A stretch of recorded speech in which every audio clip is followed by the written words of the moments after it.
Yeah, how's it going, guys? I know the lighting's poor again. It's late at night. Okay. Made a couple videos. Obviously, have not posted them. Nobody knows where I am at this point. Just a couple of thanks real quick. First, thanks, Mark, Fats the Cat, for helping me with the plumbing. We will get to that in about a month. Um, and yeah, here's what's going on with this hood at this time. Okay, this is the rough opening at this point. Yes, it's on the inside of the scoop for a reason. And this is the rough curvature. What I'm going to do is, it's Sunday night, going into Monday. Tuesday night, we will be working back on this and probably the rest of the week. Okay, into the weekend. And what we're going to do is we're going to bring home a couple pieces of like construction paper, oak tag, whatever you guys call it these days. And I'm going to make the exact pattern of what I'm going to cut out. Okay, which is pretty close to what you see on those orange lines, adding the radiuses in. It's moved a couple of times. You can see one was here, one was here, one was here. There was one here, no one here. Okay, the lines have come everywhere from parallel to the outer part of the hood, okay, to just inside the scoop, to moving in a little bit further to get away from the hole, which obviously tapers in. I've played around with a bunch of things. I'm going with the theory. I think Ziggy's right. He's always been right with this, but you know, I'm working with what I got. The smaller the hole, the better. Okay. I've taken measurements off Junior's car and my wagon. The difference with my wagon is, first of all, it's a different body.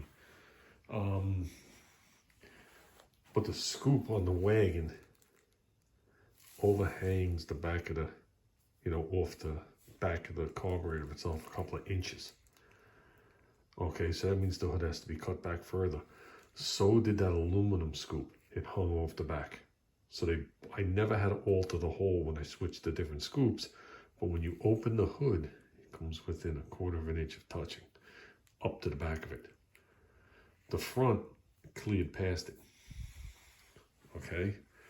What are we doing? At this point, like I said, I'm going to make an exact template of this size inside the holes. Okay. You can see this landed right next to the thing. It's amazing. But of this exact thing, with the radius is the way I want. I'll play around with them a lot. Probably fold it in half, copy it to the other side. I'm going to leave the sides a little big. I'm going to leave bump outs so I can have some witness marks. But look how close we came on this side. Because we were looking at that the other day. That one's dead on. And this one's almost dead on. I was off just a tad. So, and that's probably what we're going to do for now. Okay. And then I'm going to fit it back on the car. And the reason we're doing it like this is I would like to, we'll see how it works out. I would like to cut the hole to what you see. Okay. And try and use just the velocity stacks with the screening in the top, that number 4 wire mesh screening, like old school, so that nothing will be thrown in there or dropped in there. And put the scoop back on, the super stock scoop, and just have the holes cut through for the velocity stacks. Now I know the back one would be just a hole for the velocity stack. The front one, I have to see how far this carburetor sticks through the hood, because it sticks up further in the front. And part of it is because the hood curves down, but also this hood is raised in the center. So this hood comes flatter and then curves in the front, as opposed to the factory hood curved all the way in the back. So this is still raised up, not a lot, but even if it's a 1/2 inch, that might be what it takes. I'd like to keep the carburetor itself from coming through the scoop, just the stack. If the carburetor is going to come through, this might be a different thing, because I know the back one definitely will not. If I put it on like that and everything is the way I like it, okay, because I'll know right away what's happening once I cut this hole and this thing's bolted back on the car. If I like it, everything is good, I'll work on the scoop. If I feel it's possible, I'll take measurements. And if I'm happy with that, we'll go with the hole the way we see it, and then alter the bottom, put the padding, and do whatever I'm gonna do. If I like the hole and I can't use a scoop, and I'm not even gonna waste my time cutting it, I'll stick with the same pattern, but we'll come on just on the outside of the holes. So it'll be moved over to this line and then back. Okay, and then we'll go back over there too. There's a couple of sets of lines here. So this will probably be the length still. It'll come to this line here. Okay. No, I'm sorry. This line here. And then radius and go right behind the scoop to another line. So we've got this much wider. What is that in reality? An inch, I guess. It's different here than here. But whatever. So that's what we're playing with. You're going to see that over the next couple of days. There is a huge difference in the size hole we were going to cut. I took all the measurements of the hole that's cut in the wagon. Obviously the hole in the wagon isn't that wide, but there are some differences and similarities, some I can't get past. The one in the wagon would be equivalent to this line here. I actually wrote it here, somewhere in here. I only have 1 3/4 inches. This is 3 inches. Okay, that's one difference. But I'm not running the same type of scoops, and we're never gonna run that type of scoop. And then the overall opening was 21 3/4, which I'm right around that area. I think I'm a little bit past by like a 1/2 inch or whatever it is. And then 23 1/2 from the back to the front, which is kind of strange on this one because it's shorter here and longer here. So this is a little shorter than it. That's a hair bit longer. And this is where you need the clearance. And this is only going to represent the front. I think that would look nicer than a blunt line straight across the front.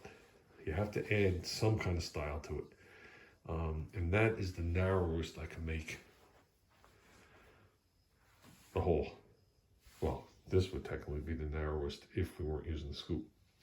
Could I fill in a couple of holes? Sure. Would I attempt it? Probably. But there's going to be some kind of warpage.